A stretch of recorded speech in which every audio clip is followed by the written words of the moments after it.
nazi.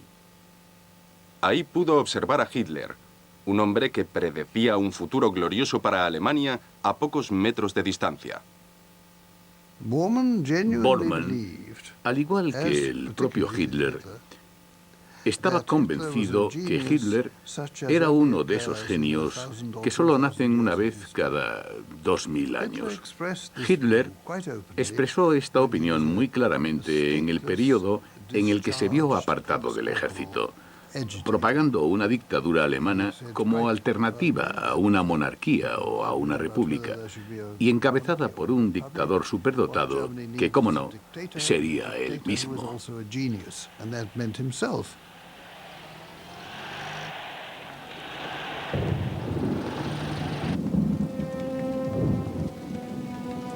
Bormann era 11 años más joven que Hitler. Abandonó la escuela para luchar en la Primera Guerra Mundial, pero a diferencia de Hitler jamás luchó en las trincheras. Una vez acabada la guerra, se dedicó a la agricultura. No tardó en destacar por sus aptitudes organizadoras y fue ascendido al puesto de director de granja. Bormann, al igual que Hitler, se sentía avergonzado por la humillación a la que había sido sometido su país durante la guerra. Estaba en una Alemania totalmente decaída, y no solo en el aspecto económico, sino también moral y psicológico, y en especial entre los más jóvenes, que no tenían ninguna fe, ni en ellos mismos, ni en el futuro. Bormann se unió a los Freikorps, un grupo de jóvenes violentos de ultraderecha radicados cerca de su ciudad natal de Halberstadt. Y poco después, en 1923, al mismo tiempo que Hitler lanzó su golpe fallido, se vio involucrado en un vulgar asesinato. La víctima fue un joven profesor de los Freikorps. Bormann le acusó de haber traicionado los ideales ultraderechistas de la asociación, aunque la verdad era que simplemente le percibía como una amenaza.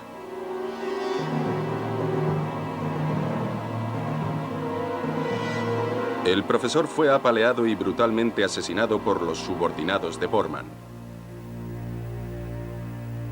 En el subsiguiente juicio, Bormann declaró que se trataba de una paliza inducida por motivos políticos que se había escapado de las manos. Su complicidad en el crimen le valió 1 año de cárcel, justo durante el tiempo en el que el propio Hitler también estuvo en prisión. Los dos se convirtieron en mártires de ultraderecha. Bormann, tras ser liberado en el volátil clima político de la Alemania de los años 20, leyó el Mein Kampf de Hitler y quiso averiguar más sobre su fascinante autor. Es raro poder encontrar en una sola persona semejante combinación de teórico, organizador y líder. Son las cualidades de un gran hombre. Bormann se unió al partido nazi el 27 de febrero de 1927. Su objetivo era el de escalar en posición y prestigio dentro del mismo hasta poder codearse con Hitler.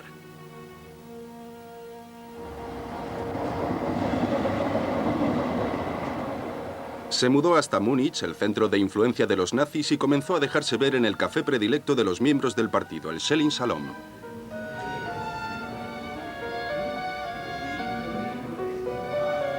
Bormann, dentro de su cargo de funcionario del partido, gozaba de muy poco prestigio, entre otras figuras establecidas del nazismo, como Heinrich Himmler, el líder de las SS. Pero poco a poco fue ascendiendo dentro de la jerarquía nazi.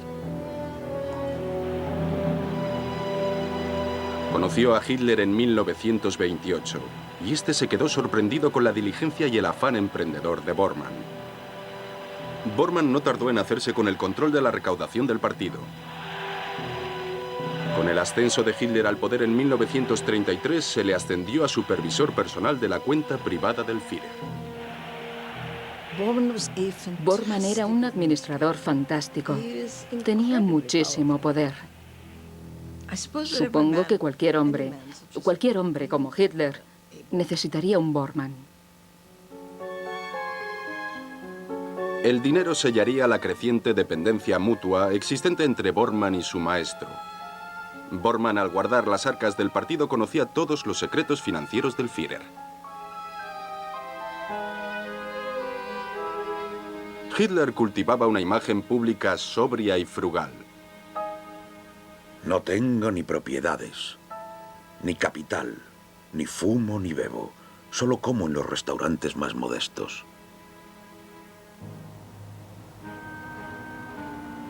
Bormann sabía que esta imagen no era del todo cierta.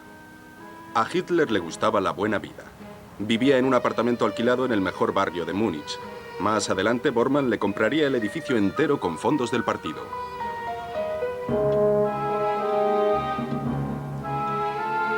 Los nazis estaban volviendo cada vez más ricos. Los 8 millones de socios con los que contaba el partido pagaban 1 marco al mes.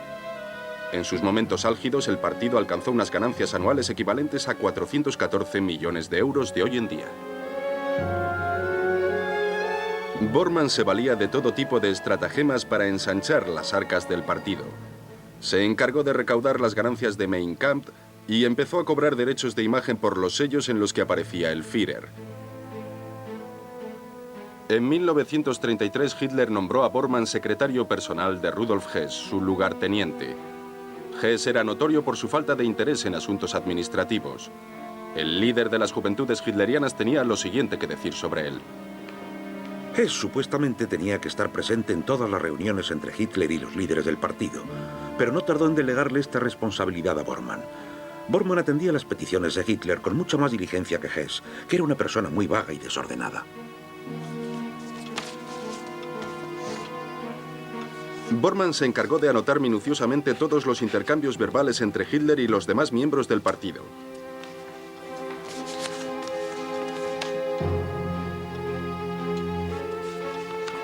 Utilizando un sistema de fichas clasificadas, era prácticamente capaz de leer la mente del Führer. Más adelante, Bormann utilizaría estas mismas fichas para ayudarle a decidir qué miembros del partido habían sido leales a su causa. Bormann war bei uns. Ja. Bormann, para nosotros, era como una especie de Rasputín secreto. Todos le teníamos miedo.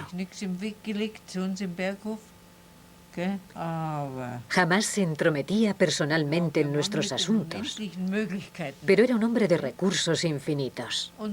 Era el ejecutor de los deseos de Hitler. Bormann, salido de la nada, había acabado ganándose la confianza de Hitler.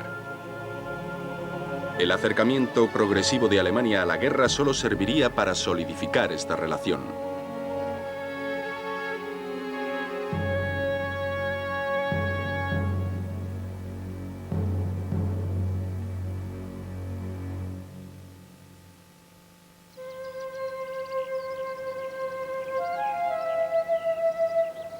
El lugar preferido de Hitler era la región de Oberasburg, situada en los Alpes bávaros. Consciente de ello, en 1935 Bormann le compró todo el terreno a precio de saldo, 9 kilómetros cuadrados de bosque y 22 acres de tierras de cultivo.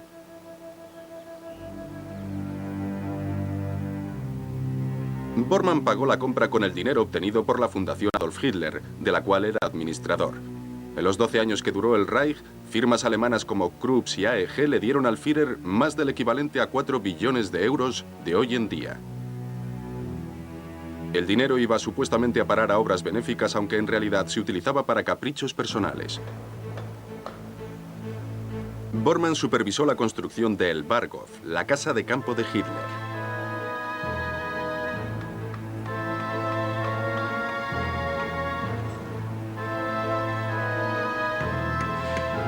Bormann no iba a permitir que nada se interpusiera en su camino. Los pueblerinos que no estaban de acuerdo con sus planes acabaron doblegándose ante su chequera. Aplanó casas y árboles solo para que Hitler disfrutara de mejores vistas.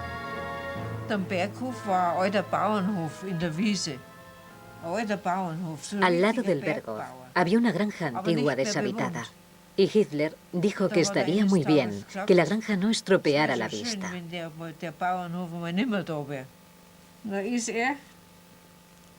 En cuanto se fue Hitler, llegó un convoy de vehículos para arrasar con la granja, dejando solo praderas.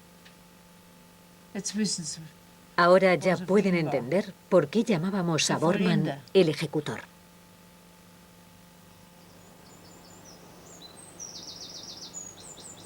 Bormann se apropió a la fuerza de una huerta cercana al Barghof para que su Führer vegetariano tuviera siempre a su disposición todo tipo de verduras frescas.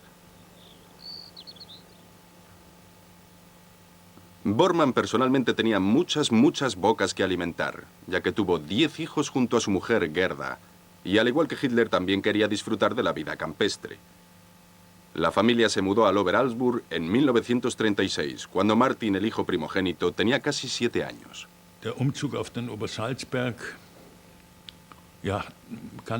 Bueno, solo me acuerdo de que fuimos en un Mercedes gigantesco, en el que cabíamos todos los hermanos.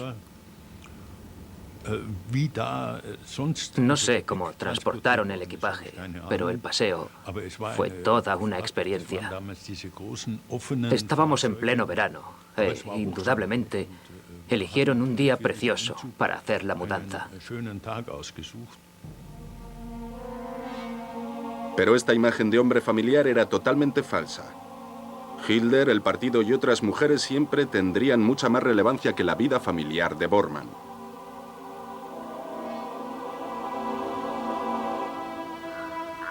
Había llovido mucho desde sus orígenes humildes. La lealtad a Hitler era su máxima, pero la autopreservación jamás se quedaría muy atrás en su lista de prioridades. Bormann mandó construir un búnker en las montañas al principio de la guerra, un plan de contingencia por si los sueños de dominación mundial de Hitler no se hicieran realidad. En mayo de 1941 llegó su gran oportunidad.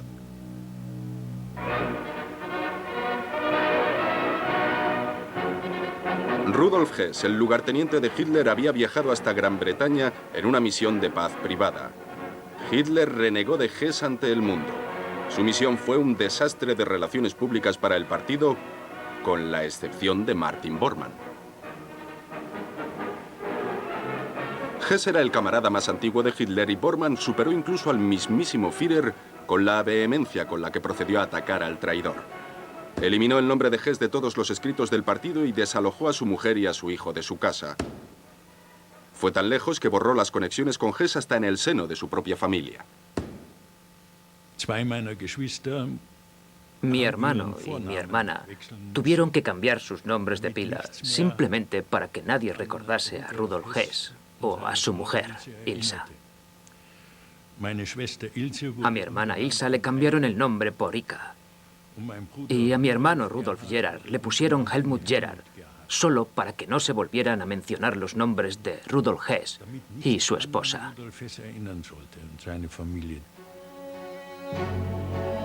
Bormann reemplazó a Hess como lugarteniente del Führer, prueba palpable de la creciente dependencia de Hitler por él. Desde ahora cumpliría su rol con una eficacia letal.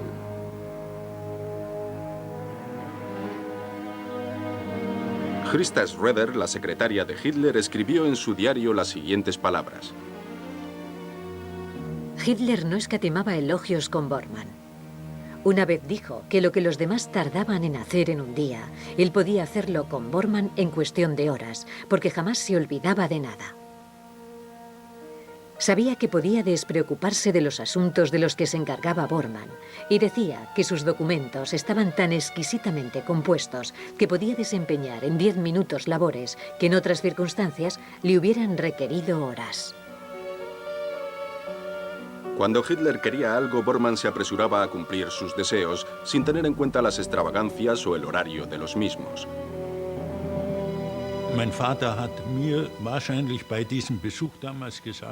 Mi padre me contó que no había dormido más de 4 o 5 horas seguidas desde 1937.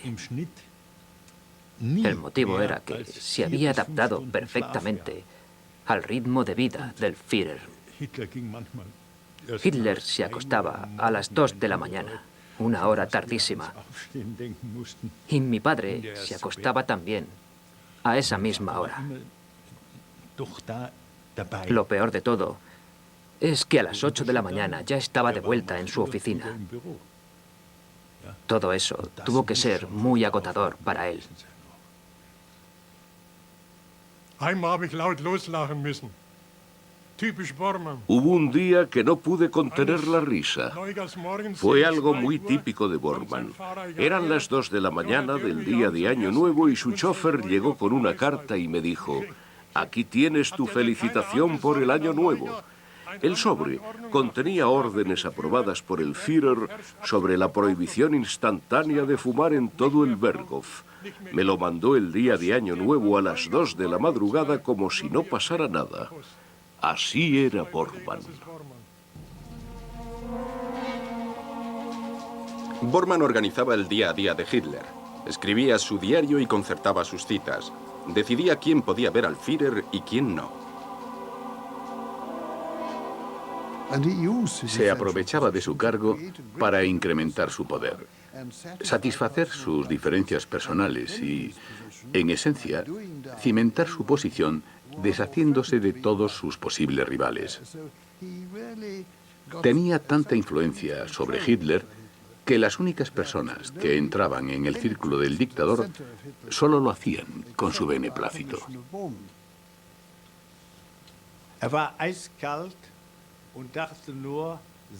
Era muy frío y solo le preocupaba ganar más poder mientras se deshacía de sus rivales. Trabajaba muy de cerca con Müller de la Gestapo. Creo que tenían dosieres de todo el mundo para poder ejercer presión sobre su propia gente. Jamás levantaba la voz, pero siempre dejaba muy claro que sus órdenes, y solo sus órdenes, tenían que ser cumplidas.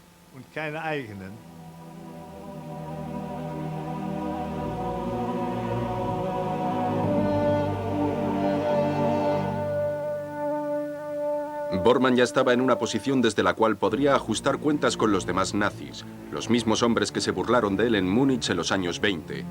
Su mayor rival era Heinrich Himmler, el director de la SS y miembro del círculo de Hitler desde mucho antes que Bormann. Pasó de adularle abiertamente a competir con él para ganar el favor de Hitler.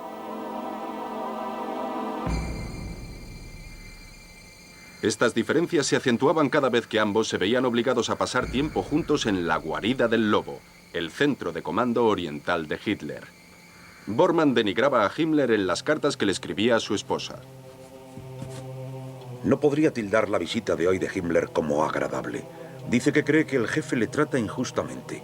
Y yo no he podido sino señalarle que el Führer está más allá de las críticas y que sin él no seríamos nada.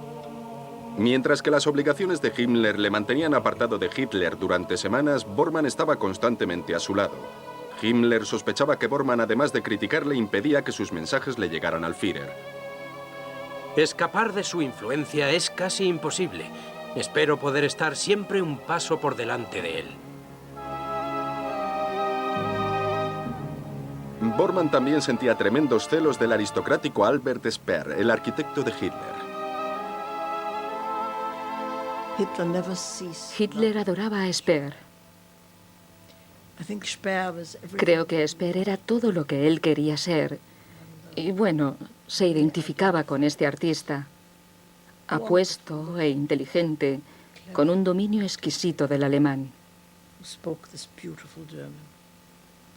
Hitler siempre quiso tener semejante dominio del idioma.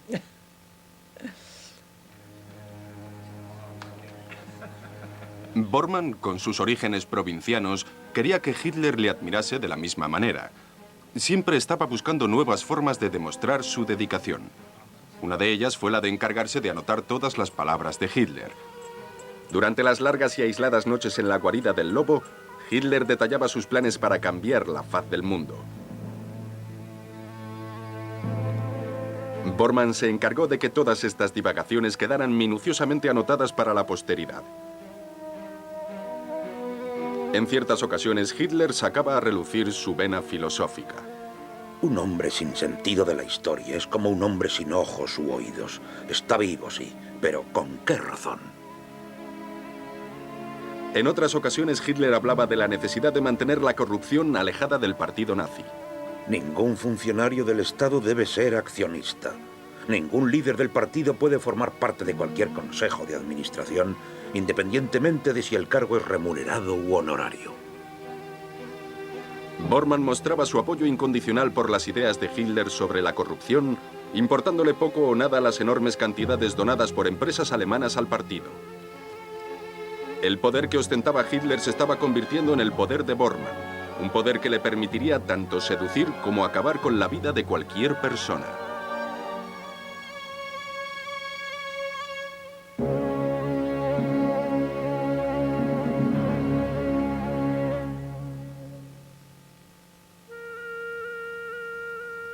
Martin Bormann se había casado con una mujer excepcional. Hija de un prestigioso juez nazi, Gerda era alta y elegante. Hitler fue el invitado de honor de su boda y también fue el padrino de su primer hijo, Adolf Martin Bormann. Pero con el comienzo de la guerra, Bormann se despreocupó por completo de seguir manteniendo las apariencias y comenzó a citarse con una interminable serie de concubinas, llegando incluso a invitarlas al cuartel general secreto de Hitler.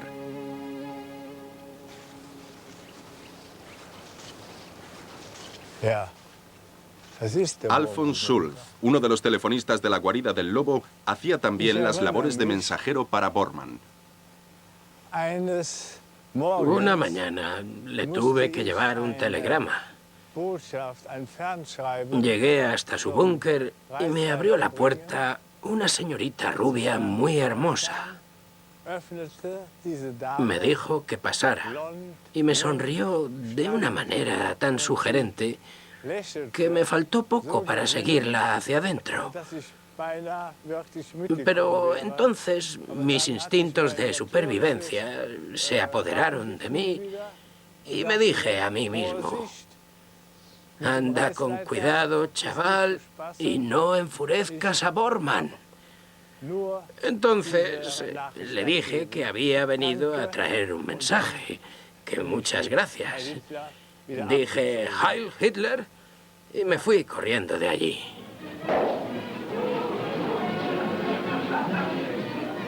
Bormann, a diferencia de Hitler, andaba siempre a la caza. Su romance más apasionado lo vivió con Mania Behrens, una estrella de cine. Irónicamente, la persona a quien le describió sus actos de pasión fue a su sufrida mujer. La besé sin más, calcinando su ser con el fuego de mi imparable lujuria. Me enamoré locamente de ella y la poseí en el acto, a pesar de sus plegarias. Bormann, haciendo gala de su exquisito talento para cubrir sus huellas, le sugirió a Hitler una nueva política que permitiría el sexo fuera del matrimonio. Esbozó un documento que alegaba que, para salvaguardar el futuro de los alemanes, la producción continuada de niños arios tomaría precedencia a la monogamia. Tenemos que instaurar un culto a la maternidad sin discriminar entre aquellas mujeres que están casadas en el sentido convencional y aquellas que tienen hijos de hombres con quienes mantienen una relación de amistad. Y si todo salía según los planes de Bormann, todos estos niños ilegítimos serían también ateos. Bormann, al igual que Hitler, no sentía apego alguno por la religión organizada. La Iglesia de nuestros tiempos no es más que un negocio hereditario inmiscuido en la explotación de la estupidez humana.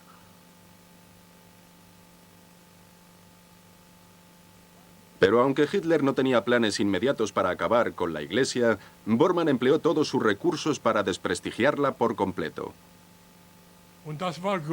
Bormann nos escribió una carta diciendo que solo podríamos ir de compras en compañía de miembros del partido o acompañando a gente con una actitud positiva hacia el hitlerismo y que no podíamos ir de compras junto a católicos. Mi mujer, al recibir la carta, me dijo que le daba completamente igual, que pensaba seguir yendo de compras a los mismos sitios y con las mismas personas, y que no le iba a hacer ni caso. El aumento de la hostilidad hacia la Iglesia crecía en paralelo a su imparable ascenso al poder. El día 10 de diciembre de 1943 le escribió la siguiente carta a su esposa. Asegúrate de que ninguno de nuestros hijos se vea sometido a la vil depravación que es la Navidad.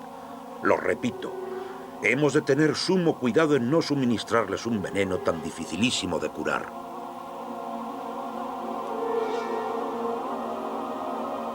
Pero mientras Bormann creía que la religión era el enemigo del pueblo, Martin, su hijo mayor, acabaría convirtiéndose en sacerdote católico. Siempre ha tenido que vivir con el legado de un padre que en los últimos años de la guerra logró convencer a Hitler de tomar acciones decisivas en contra de la Iglesia.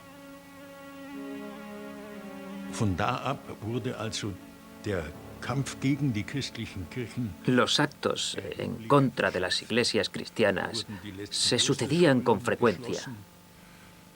No tardaron en clausurar los últimos monasterios. Nosotros apenas nos percatábamos de todo esto. Y la única explicación que nos daban era que las iglesias ya no eran necesarias. Mientras que otros solo le traían problemas a Hitler, Bormann le brindaba soluciones, como por ejemplo cómo resolver el problema judío.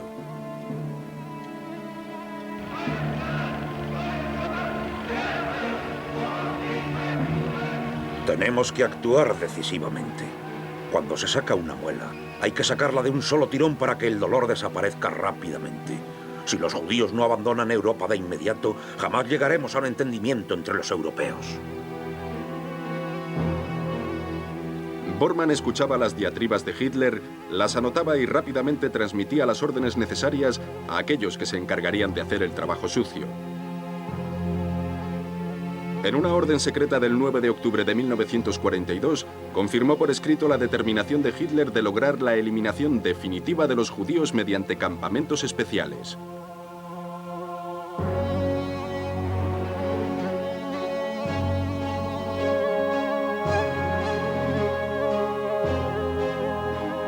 Bormann, aparte de ser el instrumental en la implantación de las peores atrocidades del régimen nazi, también protegía a Hitler de los detalles más escabrosos del Holocausto.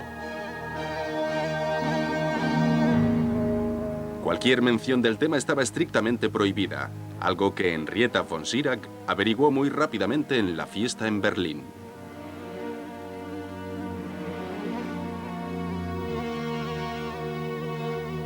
El 11 de julio de 1943, Bormann emitió un comunicado ordenando la total prohibición de cualquier mención del genocidio sistemático. Desde ahora, no habrá mención alguna de la solución final a la cuestión judía.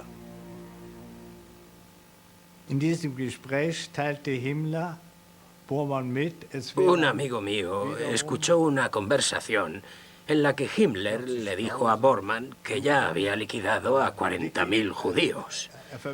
Bormann le corrigió diciendo que habían sido evacuados, pero ya era demasiado tarde y se enteró todo el mundo. Bormann estaba enfadadísimo y le dijo a Himmler que Hitler había prohibido toda mención de los judíos en las líneas telefónicas.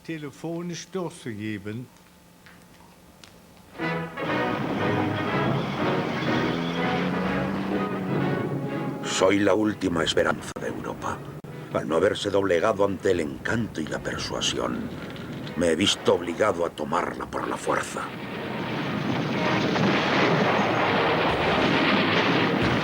Bormann estuvo a la cabeza del partido durante los años en los que los nazis estaban ganando la guerra, y se encargaba de hacerlo funcionar con una precisión y efectividad casi paralela a la de la máquina de guerra alemana. Pero la decisión de Hitler de invadir Rusia supuso un gravísimo cambio de fortuna.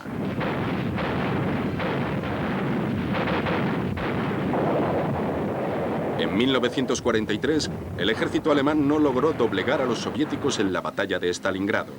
Fue el momento decisivo de la guerra y el principio del fin para el Tercer Reich. El círculo interior de Hitler se veía plagado por conflictos internos, y el Führer necesitaba encontrar a un hombre de confianza dedicado a cumplir sus deseos y compartir sus miserias. Siempre he odiado la nieve, Bormann. Tú sabes que siempre la he odiado, y ahora sé por qué. Me recuerda a Stalingrado. Bormann nunca dejó de urdir continuos planes durante los años de la caída del Führer. Ni Hitler ni él podían sobrevivir el uno sin el otro. Eran mutuamente dependientes.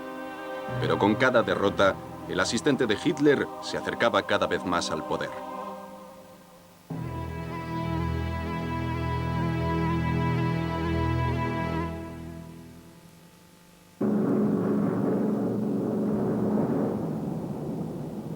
Berlín, 1945. La ciudad espera el asalto final.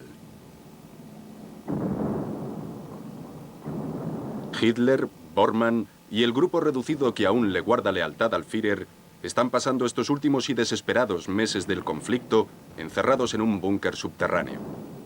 Rochus Misch fue uno de los guardaespaldas de Hitler en el búnker. Siempre estábamos presos del pánico. Te ponías a pensar en las máquinas demoledoras que había en la superficie y pensabas, ¿seré capaz de salir de aquí, del búnker del Führer, con vida?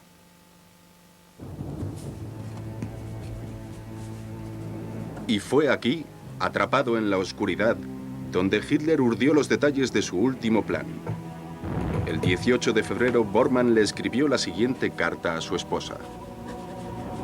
Me gustaría poder contemplar algún tipo de esperanza, pero en estos momentos estamos sumidos en la más oscura de las miserias.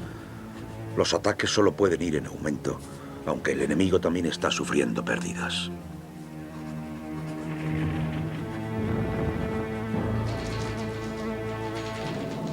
El búnker no solo cumplía la función de escondite de Hitler, también era el cuartel general supremo del ejército del Tercer Reich. Uno de los guardaespaldas de Hitler escribió en su diario que prefería morir a la luz del sol que perecer como una rata dentro de una húmeda tumba de hormigón.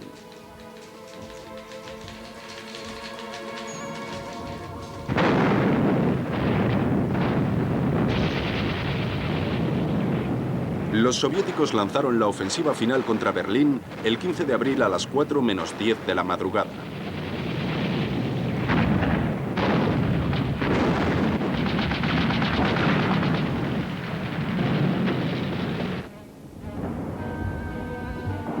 Hitler celebró su 56 cumpleaños en compañía de su novia Eva Braun. Casi todos sus asistentes, con la excepción de Bormann, ya le habían abandonado. No puedo separarme de esta ciudad, de la capital del Reich. Prefiero compartir el mismo destino que han sufrido millones y millones de los nuestros. Pero a pesar de toda su devoción por el Tercer Reich, Bormann no tenía intención de unirse a las demás víctimas de guerra. Después de 2 décadas de servicio ininterrumpido, por fin se sentía preparado para asumir el rol de Hitler dentro de un partido nazi surgido con posterioridad a la guerra. No fue el único en tener semejante visión. El mismo Goering se ofreció para liderar el Reich y Bormann no malgastó tiempo alguno en tacharle de traidor.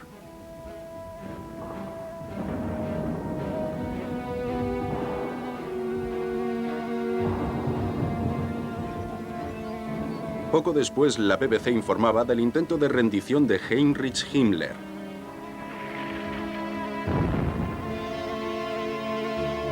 Algo que supuso un golpe durísimo para Hitler, pero fue un regalo caído del cielo para Bormann. Por fin había logrado deshacerse de todos sus rivales. Desprestigió a Himmler, desprestigió a Goering y creo que también intentó acabar con Speer, ya que le detestaba. Esos eran sus mayores rivales, pero lo que más me sorprende es ese afán inagotable de poder y de machacar a sus rivales en un momento en el que la guerra ya estaba prácticamente perdida. Pero Bormann, al igual que Hitler, no estaba dispuesto a rendirse por muy empapados que estuviesen por las lecciones de la historia y el destino. Veo que la batalla está perdida y me siento traicionado por aquellos en los que deposité mi confianza. Me horroriza pensar en nuestro Reich cortado en piezas a mayor gloria del vencedor. Pero ni siquiera esa imagen es capaz de mermar mi confianza férrea en el futuro del pueblo alemán.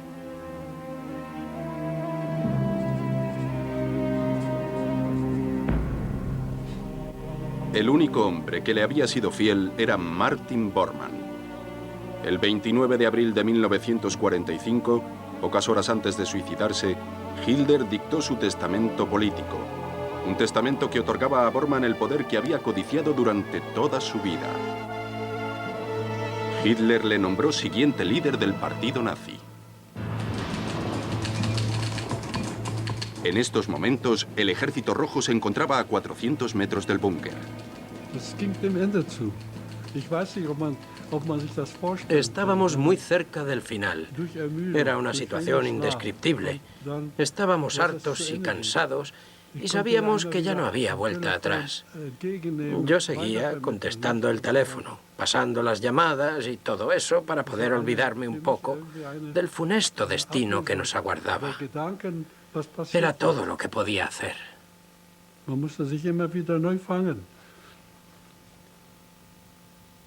Al final de la guerra, Bormann encargó a varios mensajeros sacar clandestinamente los papeles de Hitler fuera de Berlín. El mundo entero tenía que saber que solo él era el heredero legítimo del Führer. Uno de estos mensajeros, que llevaban sus papeles escondidos en el forro de sus abrigos, fue arrestado por un oficial de inteligencia británico llamado Rupert Leon. Le quitamos la chaqueta, se la abrimos y encontramos los papeles metidos dentro de las sombreras.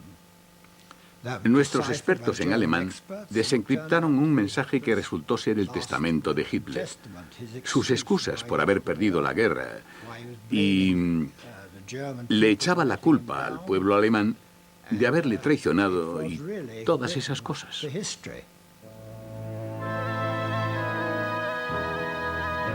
Había llegado la hora de atrapar a los líderes nazis.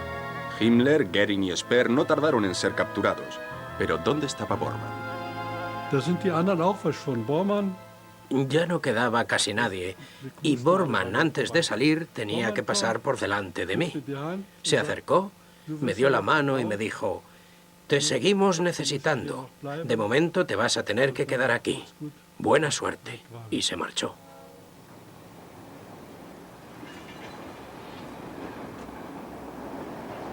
El 2 de mayo, Bormann huyó del búnker a través de un túnel ferroviario subterráneo que llevaba a la estación de Friedrichstraße. Después desapareció.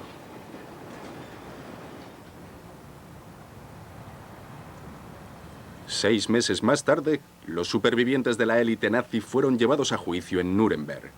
Solo faltaba un nombre: Martin Bormann.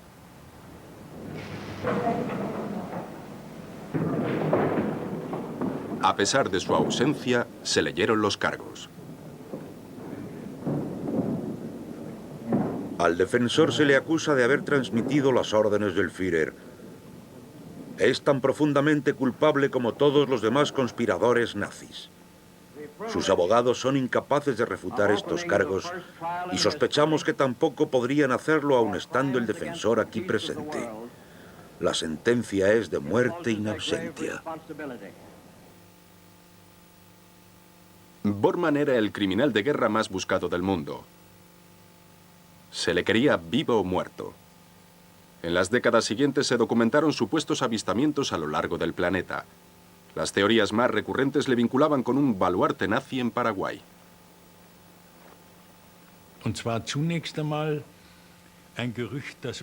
Existía un rumor de que nuestro padre había muerto en 1959 en Asunción. Irónicamente, dentro del consulado de Alemania del Este. Y que supuestamente fue enterrado en Eita, al sur de Asunción, en una tumba no marcada. En 1974, Ladislav Fargo, un antiguo agente de la CIA, secundó las acusaciones de que Martin Bormann se había refugiado en Paraguay. Fargo presentó fotografías que, según él, mostraban la hacienda donde Bormann se había refugiado en los años 50. Había informes de inteligencia y documentos clasificados, pero resultaron ser falsos. Pero todavía quedaban por aparecer teorías aún más improbables. Durante la guerra, los altos mandos alemanes estaban convencidos de que había un traidor entre sus filas, una persona cercana a Hitler que le suministraba información a los rusos. Uno de los primeros sospechosos fue Bormann. En 1942, el jefe de inteligencia nazi intentó informar a Hitler de que Bormann era en realidad un agente de Stalin. Pero su mensajero, temiendo la reacción del Führer, no transmitió el comunicado. El rumor creció con el paso de los años. En los procesos de Nuremberg, Goering, uno de los mayores detractores de Bormann, alegó que este último le había sido más útil a Rusia que 50 divisiones del Ejército Rojo. De él dijo: espero que esté ardiendo en el infierno. La CIA se tomó la acusación muy en serio y durante 20 años investigaron si Bormann, el más fanático de todos los nazis, estaba realmente cobrando del oro de Moscú, pero no fueron capaces de encontrar nada. Un semanario de Múnich publicó en un artículo que Martin Bormann seguía vivo y que estaba trabajando para los rusos, pero no fueron capaces de demostrar sus alegaciones.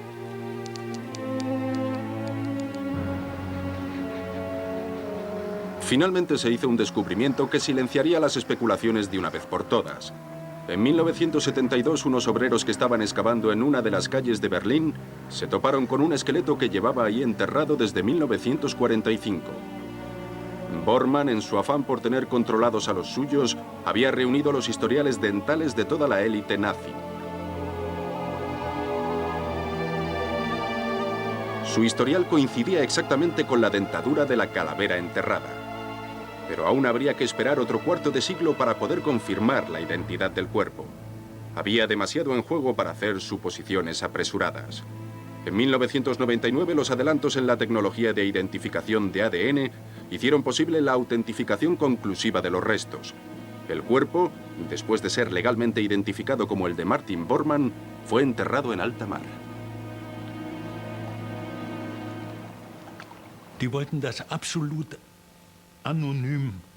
Querían enterrarle de manera anónima, igual que a los otros líderes que fueron ejecutados en Nuremberg.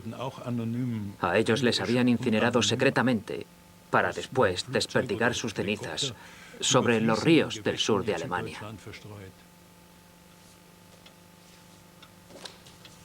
Sus acusadores comprobaron satisfactoriamente que Bormann en el fondo era un cobarde. Ni siquiera intentó huir de Berlín. La investigación forense mostró que su cuerpo carecía de heridas. Entre sus dientes se hallaron fragmentos de cristal pertenecientes a una cápsula de cianuro. Bormann era un burócrata que se había pasado toda la vida detrás de la mesa. Y por mucho que fuera el secretario de Hitler y su mano derecha, la verdad es que jamás había visto ningún tipo de acción. Era un simple oficinista. No era el tipo de persona capaz de involucrarse en peleas. Y al final, solo tuvo valor para suicidarse. Al final, el hombre que se había pasado la vida a la sombra de Hitler murió al igual que el Führer por voluntad propia. Sin Hitler no era nadie. Schauen Sie, es hat sich noch nie ein Mensch seine Eltern aussuchen können. Nadie puede elegir los padres que le tocan. Man kann seine Eltern auch nicht loswerden. Ni tampoco puedes pretender que no han existido. Yo nací como el hijo mayor de esta pareja, de Martin y Gerda Bormann. Y eso es algo que no puedo cambiar.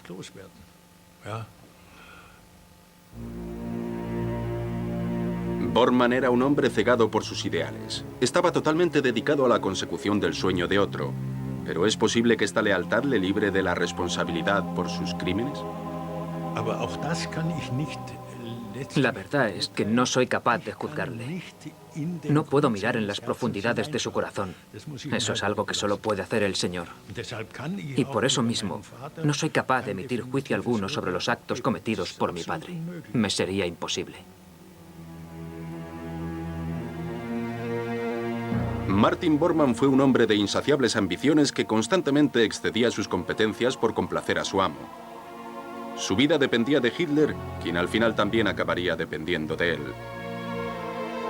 Al elegir a Bormann, un hombre creado a su imagen como su sucesor, Hitler puso punto final a su malévola y finalmente infructífera relación.